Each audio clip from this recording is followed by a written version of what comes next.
अजित पवार आणि शरद पवार हे पुन्हा एकत्र येणार का या चर्चा रंगलेल्या आहेत. मात्र असं का घडतंय तर कारण अजित पवार यांच्या आई आशाताई पवार यांनी तसं थेट साकडं घातलं. विठुरायाच्या दर्शनासाठी अजित पवार यांच्या आई आज पंढरपुरात दाखल झाल्या आणि या ठिकाणी तेव्हा अजित पवार आणि शरद पवार एकत्र यावे असं साकडं त्यांनी थेट विठुरायाला घातलं. नेमकं काय म्हणाल्या अजित पवार यांच्या आई पाहूया.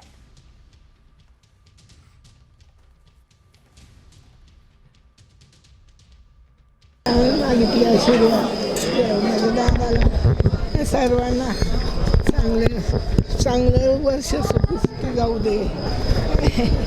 आपले सगळे वाद संपू दे देवाला सांगितलं. पांडुरंगाला दाराच्या मागची सगळी जाऊ दे. शरद पवार आणि अजित दादा एकत्र यावे. हो पांडुरंगाला ऐकणार. हो ऐकणार. आणि यानंतर उर्वरित सर्व मोठ्या आणि महत्त्वाच्या बातम्यांचा वेगवान आढावा. मुंबईमध्ये अनेक झोपड्या नागरी सुविधांचा लाभ घेत व्यवसाय करून फायदा घेतात आणि त्यामुळे व्यावसायिक वापर होत असलेल्या झोपड्यांना मालमत्ता कर लागू करण्याचा निर्णय घेतला जाऊ शकतो, ही शक्यता सध्या वर्तवली जाते आहे.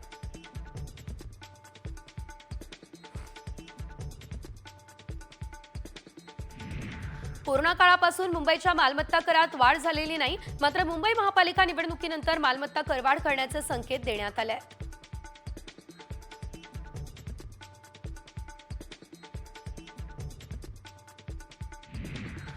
नवीन वर्षामध्ये बेस्टच्या प्रवाशांना आता खिशाला कात्री लागण्याची शक्यता आहे, कारण 9 जुलै 2019 नंतर बेस्टच्या तिकिटात दरवाढ झालेली नाही आहे.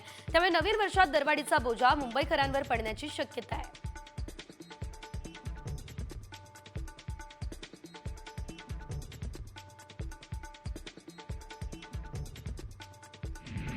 मुंबई महापालिका आता कचऱ्यावर सुद्धा निर्मूलन कर आकारणार आहे. 500 फुटांपर्यंतच्या घरांना किमान 100 रुपये तर त्यापेक्षा जास्त मोठ्या घरांना 500 ते 1000 रुपये कचरा निर्मूलन शुल्क आकारण्याची शक्यता आहे.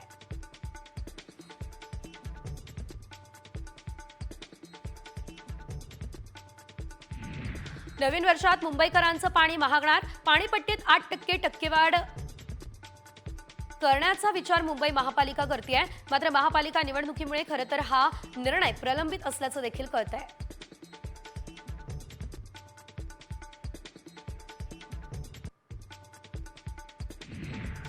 जळगावमधल्या सराफ बाजारात 2024 या वर्षात सोनं आणि चांदीच्या दरानं उच्चांकी गाठलेली आहे. तर गेल्या वर्षाच्या तुलनेत यंदाच्या वर्षात सोन्याचे दर तब्बल 25,000 वाढले. चांदीचे दर 30,000 वाढल्याचं सुद्धा बघायला मिळत आहे.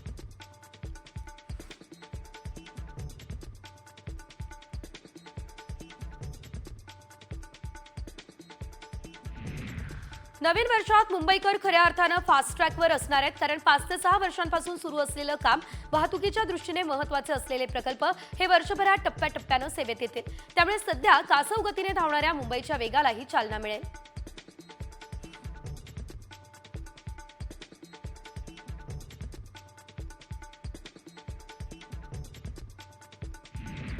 महाड बस स्थानक आणि आगाराची इमारत 50 वर्ष जुनी आहे. असं असल्यानं इमारत धोकादायक बनली आहे. इमारतांचं काम 6 वर्षांपासून रखडलं, परंतु आता या इमारतीचं काम पुन्हा सुरू झाल्यानं प्रवासी आणि नागरिकांना दिलासा सुद्धा मिळाला आहे.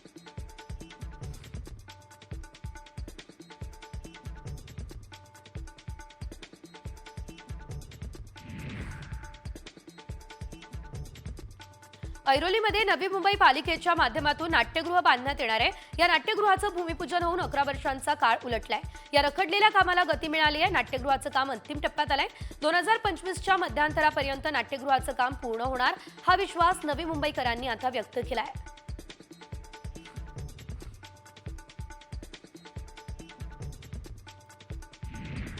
महाराष्ट्र राज्य वीज मंडळाकडून जुने पोल खराब मीटर बदलण्यास सुरुवात झाली. वीज ग्राहकांना दिलासा मिळाला. नवीन मीटर आणि लाईनसाठी 3000 रुपये तर नवीन पोलसाठी 15,000 रुपये आकारण्यात येणार आहे. त्यापेक्षा जास्त पैसे आकारल्यास संस्थेसोबत संपर्क साधण्याचं आवाहन सुद्धा करण्यात आलेलं आहे.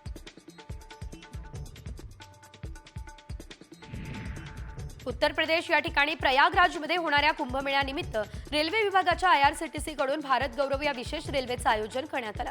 पुण्यातील भाविकांसाठी 15 जानेवारीला पुणे स्थानकावरून रात्री 10 वाजता ही विशेष रेल्वे उत्तर प्रदेशच्या दिशेने रवाना होईल.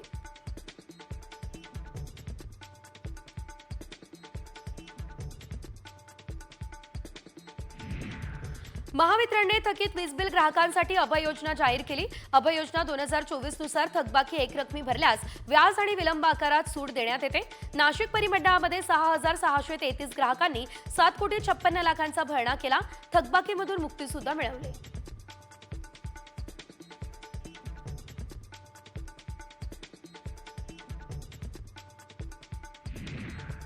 कल्याण डोंबिवलीला पाणी पुरवठा करणाऱ्या वाहिनीच्या दुरुस्तीचं काम केलं जाणार आहे. यासाठी गुरुवारी तब्बल 18 तासांसाठी शहराचा पाणी पुरवठा बंद असेल.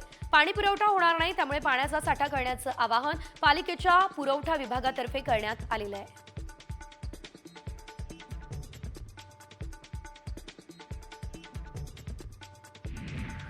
मुंबईमध्ये पालिकेच्या दुर्लक्षामुळे चिकनगुन्ह्याचं प्रमाण वाढलं.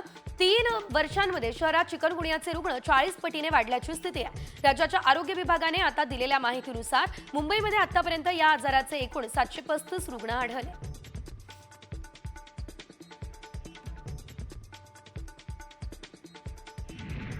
नवीन वर्षाचं स्वागत मुंबईकर सिद्धिविनायकाच्या दर्शनानं आज करताय. सिद्धिविनायक दर्शनासाठी हजारोंच्या संख्येने भाविकांची गर्दी बघायला मिळते. सिद्धिविनायक मंदिर न्यासानं देखील भाविकांच्या सोयी सुविधांसाठी विशेष नियोजन केलं असल्याचं सध्या बघायला मिळत आहे.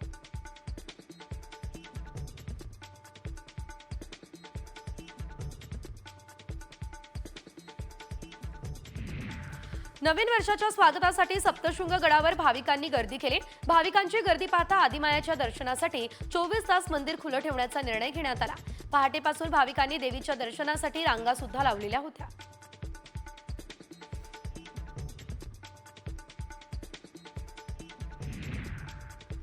नवीन वर्षाचं स्वागत अनेकांनी गणपती बाप्पाच्या दर्शनानं केलं. गणपतीपुळ्याला पर्यटकांनी सर्वात जास्त पसंती दिली. गणपतीपुळे मंदिरात दर्शनासाठी भाविकांच्या लांबच लांब रांगा लागल्या. या भाविकांची चोख व्यवस्था मंदिर प्रशासनानं केली आहे.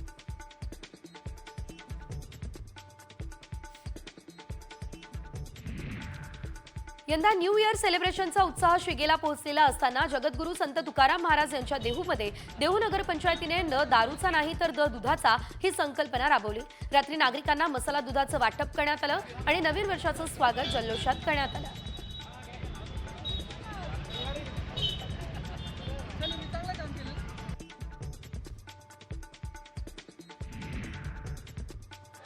नवीन वर्षाचं स्वागत जल्लोषात करण्यासाठी आणि देवदर्शनानं करण्यासाठी शिर्डीमध्ये भक्तांनी गर्दी केली. देश विदेशातल्या साई भक्तांनी मंदिर परिसर फुलून गेला. मध्यरात्री 12 वाजता फटाक्यांची आतषबाजी आणि वादाच्या तालावरती नृत्य करत जल्लोषात नवीन वर्षाचं स्वागत करण्यात आलं.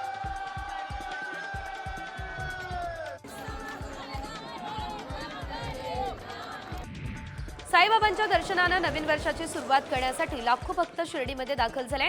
अगदी 5 ते 6 तास दर्शन रांगेत उभे राहून साई भक्त साईबाबांचं दर्शन घेत आहेत.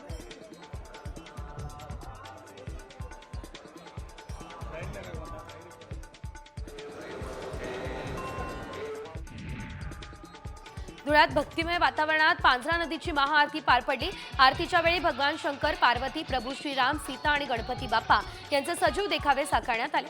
तापी नदीच्या धर्तीवर नवीन वर्षापासून दर मंगळवारी आरती केली जाणार आहे.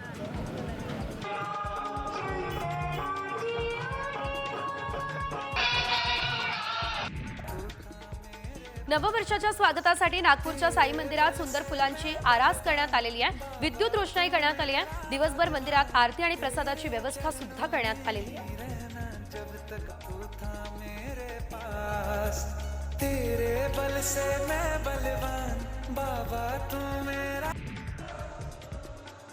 नांदेड येथील सचखंड गुरुद्वारात फटाक्यांची आतषबाजी करत नवीन वर्षाचं जल्लोषात स्वागत करण्यात आलं. गुरुद्वाराच्या दर्शनासाठी भाविकांनी मोठी गर्दी केली. गुरुद्वाराला विद्युत रोषणाई सुद्धा करण्यात आलेली आहे.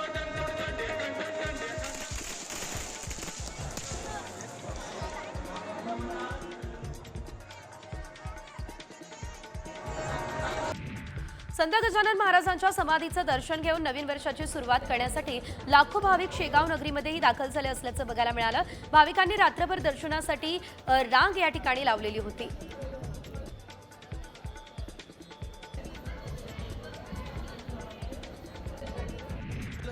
नववर्षाची सुरुवात जल्लोषात उत्साहात करण्यासाठी हजारो भाविक करवीर निवासिनी श्री अंबाबाई मंदिरात देवीचं दर्शन घेण्यासाठी पोहोचले.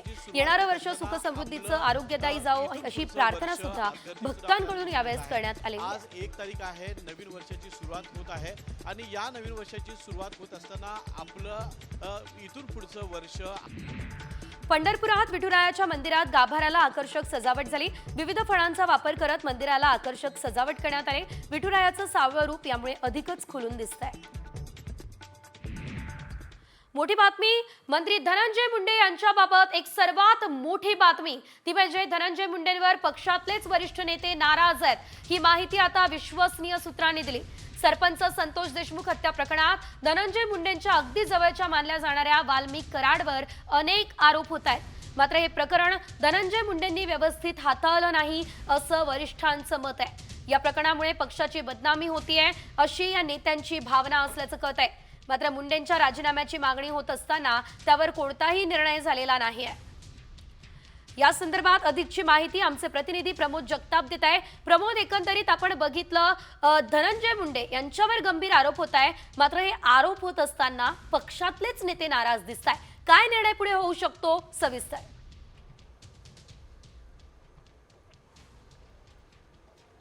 आज सेजल, मसाजोग प्रकरणापासून धनंजय मुंडे यांच्यावरती टीकाचं लक्ष होताना ते बघायला मिळत होते. अनेक विरोधी पक्षांच्या नेत्यांचं प्रामुख्यानं मत हे होतं की धनंजय मुंडे यांचा राजीनामा घेतला पाहिजे, असा विरोधी पक्षांचा आरोप असतानाच आता राष्ट्रवादी काँग्रेस पक्षातील वरिष्ठ नेते देखील धनंजय मुंडेंवरती एक प्रकारे नाराज असल्याचं बघायला मिळते.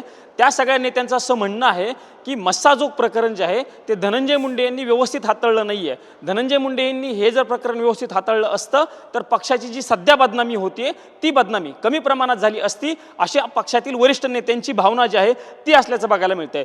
या प्रकरणावरती धनंजय मुंडे यांनी लवकरात लवकर तोडगा काढायला पाहिजे होता. मागच्या काही दिवसांपासून वाल्मिक कराड जे धनंजय मुंडे यांच्या अतिशय निकटवर्ती मानले जातात ते फरार होते.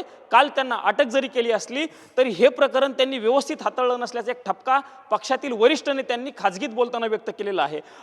नेत्यांचं असं देखील म्हणणं आहे की धनंजय मुंडे यांच्या राजीनाम्यावरती अद्यापपर्यंत कुठलाही तोडगा निघालेला नाहीये. त्यांचा राजीनामा घेण्याची मागणी विरोधी पक्षातील किंवा सत्ताधारी पक्षातील काही आमदार करत असताना अद्यापपर्यंत धनंजय मुंडे यांच्या राजीनाम्याबद्दल कुठलाही निर्णय झालेला नाहीये. त्यामुळे पक्ष काय निर्णय घेतो हे बघणं महत्त्वाचं असणार आहे. पण सध्या जरी धनंजय मुंडे यांच्या राजीनाम्यावरती कुठलाही निर्णय झालेला नाहीये, पक्षातील नेत्यांचं याबाबत असं म्हणणं आहे की धनंजय मुंडे यांचा जर राजीनामा घेतला तर एक मोठा समाज जो आहे तो नाराज होऊ शकतो. त्यामुळं धनंजय मुंडे यांच्या राजीनाम्याचा अद्यापपर्यंत जरी निर्णय झालेला नसला तरी धनंजय मुंडे यांच्या या सगळ्या कृतीमुळे पक्षातील काही नेते नाराज असल्याचं बघायला मिळत आहे. निश्चितच आता या संदर्भात पुढे नेमका काय निर्णय होणार हेही बघणं महत्त्वाचं असेल. प्रमोद, धन्यवाद दिलेल्या सविस्तर अपडेट्ससाठी. तर एकंदरीत धनंजय मुंडे यांनी हे संपूर्ण प्रकरण व्यवस्थित हाताळलं नाही असं पक्षातल्याच वरिष्ठ नेत्यांचं म्हणणं असल्यानं आता पुढे नेमकी काही कारवाई केली जाते किंवा काय निर्णय पक्षाकडून घेतला जातो हे बघणं महत्त्वाचं असेल. यानंतर आता नवीन वर्षाचं स्वागत करण्यात आलेलं आहे आणि या संदर्भातल्या सर्व मोठ्या आणि महत्त्वाच्या अपडेट्स. ऑस्ट्रेलियामधील सिडनीमध्ये नवीन वर्षाचं मोठ्या उत्साहात स्वागत झालं. सुप्रसिद्ध सिडनी हार्बर ब्रिजवर आणि ऑपेरा हाऊस परिसरात नवीन वर्षानिमित्त फटाक्यांची आतषबाजीही करण्यात आली.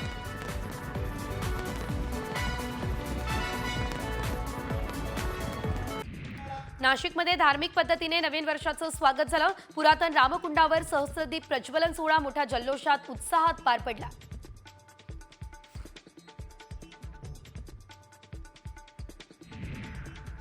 न्यूझीलंडमध्ये नवीन वर्षाचं स्वागत झालंय. न्यूझीलंडमधील ऑकलंड या शहरामध्ये नवीन वर्षाचं फटाक्यांची आतषबाजी करत स्वागत झालं. 31 डिसेंबर 2024च्या मध्यरात्री 12च्या ठोक्यावर न्यूझीलंडच्या नागरिकांनी नवीन वर्षाचं भव्य स्वागत केलं.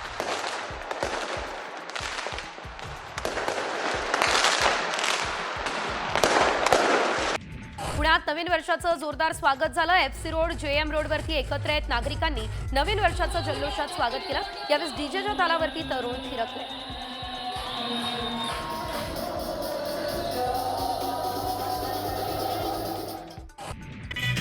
सरत्या वर्षाला मुंबईकरांनी निरोप दिलाय. मुंबईमधील विविध पब, डिस्को आणि क्लबमध्ये सेलिब्रेशन करण्यासाठी तरुणाईसोबत अबालवृद्ध देखील मोठ्या संख्येने जमले. सरत्या वर्षाला निरोप आणि नवीन वर्षाच्या स्वागतासाठी मोठी गर्दी या ठिकाणी झाली असल्याचं बघायला मिळालं.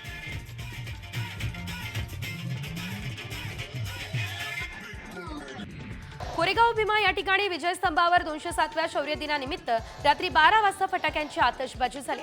यंदाच्या वर्षी संविधानाचा अमृत महोत्सव आहे आणि असं असल्यानं विजय स्तंभावर संविधानाची उद्देशिका लावून आकर्षक फुलमाळांनी सजावट झाली.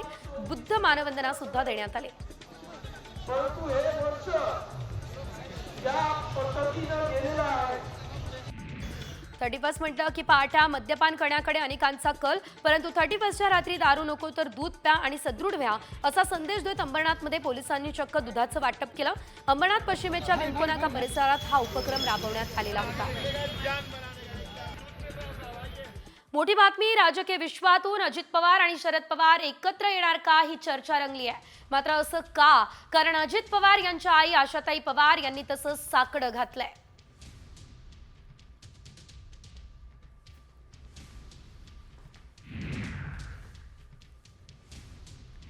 सोलापूर धुळे महामार्गावर 2 वाहनांचा भीषण अपघात झाला. अपघातामध्ये एकाचा मृत्यू, 4 जण गंभीर जखमी आहे. हे सर्वजण भूम तालुक्यातील वारेवडगाव या ठिकाणचे असल्याची माहिती सध्या मिळते.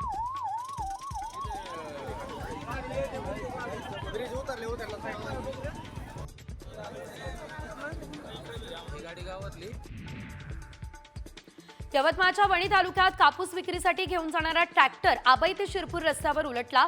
शेतकऱ्यांचं मोठं नुकसान झालं. या रस्त्यावरती मोठ्या प्रमाणात कोळशाची वाहतूक होत असल्यानं संपूर्ण रस्त्यावर खड्ड्यांचं साम्राज्य पसरलं, ज्याचा त्रास इतर वाहनांना सुद्धा सहन करावा लागला.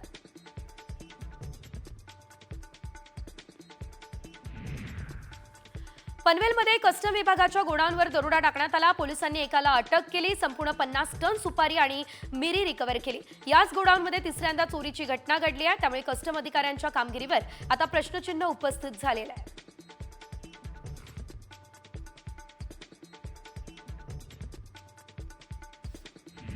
भंडाऱ्यात तुमसरमध्ये रेती तस्करांचा सर्वसामान्य नागरिकांसह शेतकऱ्यांना फटका बसला. स्थानिक गुन्हे शाखेच्या पोलिसांनी रेतीची वाहतूक करणाऱ्या 60 ट्रॅक्टर्सवर कारवाई केली.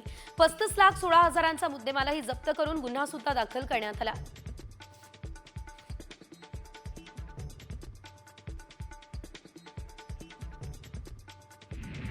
राज्यात अवैधरित्या वास्तव्य करणाऱ्या बांगलादेशींवर पोलिसांनी कारवाई केली आहे. महिनाभरात राज्यामध्ये आता अवैधरित्या वास्तव्य करणाऱ्या महिनाभरात एकूण 43 बांगलादेशींना अटक झाली आहे. मुंबईसह नाशिक, अकोला, नांदेड आणि संभाजीनगरमध्ये स्थानिक पोलिसांच्या मदतीने दहशतवाद विरोधी पथकानं ही मोठी कारवाई सुद्धा केलेली आहे.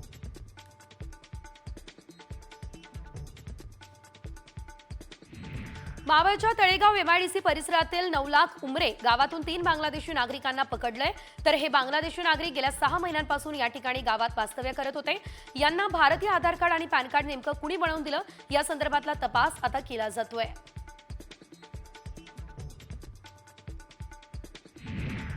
वाल्मिक कराडला 15 दिवसांची सीआयडी कोठडी ही आता सुनावण्यात आलेली आहे. खंडणी प्रकरणामध्ये कराडला 15 दिवसांची सीआयडी कोठडी सुनावण्यात आली. हत्या खंडणीचं कनेक्शन असल्याचा सीआयडी वकिलांनी दावा सुद्धा केलाय.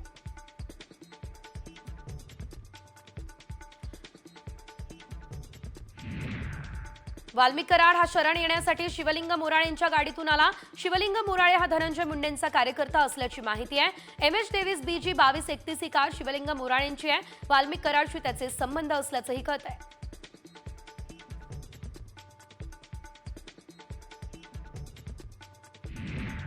अकरा दिवसांनंतर कराड जर स्वतः सरेंडर होत असेल तर पोलीस नेमके काय करत होते हा सवाल सरपंच देशमुखांच्या मुलीने उपस्थित केला.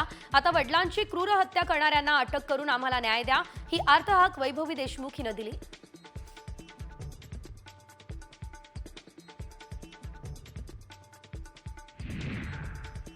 सरपंच हत्या प्रकरणी सर्व दोषींना शोधून फासावर लटकवणार असं मुख्यमंत्री फडणवीसांनी ठणकावलं. ज्यांचा सहभाग त्यांच्यावर कारवाई होणारच असंही फडणवीस म्हणाले. तर या प्रकरणी आता राजकारण करणाऱ्यांना त्यांचं राजकारण लखलाभ असंही देवेंद्र फडणवीस बोलले.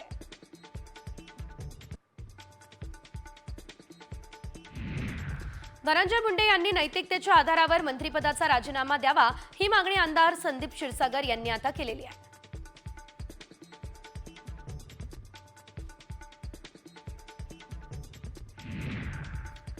सीआयडी समोर आता सरेंडर केलेल्या वाल्मिक कराडवरून जितेंद्र आव्हाड यांनी मुंडेंवर निशाणा साधला.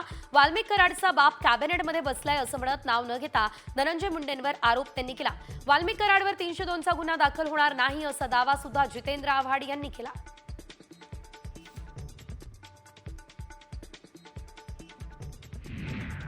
दरम्यान सरपंच हत्या प्रकरणाचा पारदर्शक तपास व्हायलाच हवा ही मागणी खासदार बजरंग सोनावणेंनी केली.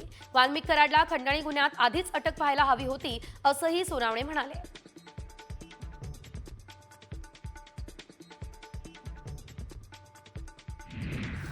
संभाजीराजे छत्रपती शिवाय भाजपा आमदार सुरेश धस यांनी सुद्धा धनंजय मुंडेंच्या मंत्रिपदाच्या राजीनाम्याची मागणी केली. धनंजय मुंडेंना बीडचं पालकमंत्रीपदही देऊ नका ही मागणी संभाजीराजेंनी केली.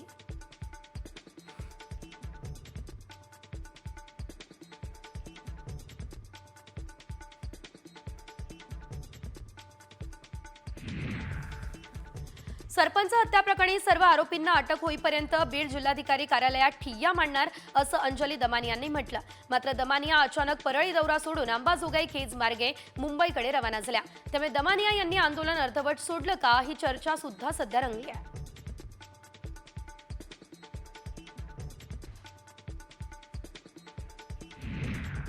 संतोष देशमुख हत्याकांड गंभीर आहे आणि या प्रकरणात राजकारणी पोलीस बनतायत असं तृप्ती देसाईंनी म्हटलं. या प्रकरणात दुःख कमी आणि राजकारण जास्त होत आहे असं म्हणत त्यांनी फाशी देण्याची मागणी केली आहे. बीड सरपंच हत्या प्रकरणातील आरोपींना अटक करून फाशीची शिक्षा द्या ही मागणी सिंधुदुर्गच्या सकल मराठा समाजानं केली. सावंतवाडी प्रांताधिकाऱ्यांना तसं निवेदन देण्यात आलं. मराठा समाजाच्या भावना शासन दरबारी पोहोचवाव्या ही मागणी सुद्धा यावेळेस करण्यात आली. यासह इतर काही मोठ्या आणि महत्त्वाच्या अपडेट्स आपल्याला बघायच्या मात्र अगदी छोट्याशा ब्रेक नंतर आम्ही लगेचच परततोय.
आणि यानंतर बघूयात एक मोठी बातमी. ब्रेक नंतर मोठी बातमी समोर येते ती म्हणजे स्थानिक स्वराज्य संस्थांच्या निवडणुकांकडे सर्वपक्षीय कार्यकर्त्यांचं लक्ष लागलंय. सर्वोच्च न्यायालयामध्ये 22 जानेवारीला निवडणुकीबाबत सुनावणी होणार आहे. न्यायालयाच्या निकालावर निवडणुकांचं भविष्य हे अवलंबून असणार आहे. यावर्षी निकाल लागण्यासाठी सरकार शर्थीचे प्रयत्न करेल. राज्यातील 29 महानगरपालिका, 257 नगरपालिका, 26 जिल्हा परिषद आणि 289 पंचायत समित्यांच्या निवडणुका या प्रलंबित आहेत. 4 वर्षांपासून निवडणुकीच्या सुनावणीवर तारीख पे तारीखच सुरू असल्याचं बघायला मिळतंय. तर एकंदरीत आपण बघतोय पालिका आणि महानगरपालिकेचा फैसला जो आहे तो जानेवारीमध्ये होऊ शकतो अशी शक्यता सध्या तरी वर्तवली जाते. 22 जानेवारीला सुप्रीम कोर्टामध्ये या संदर्भातली सुनावणी होईल. त्यामुळे आता राज्याचं लक्ष या सुनावणीकडे आणि निर्णयाकडे.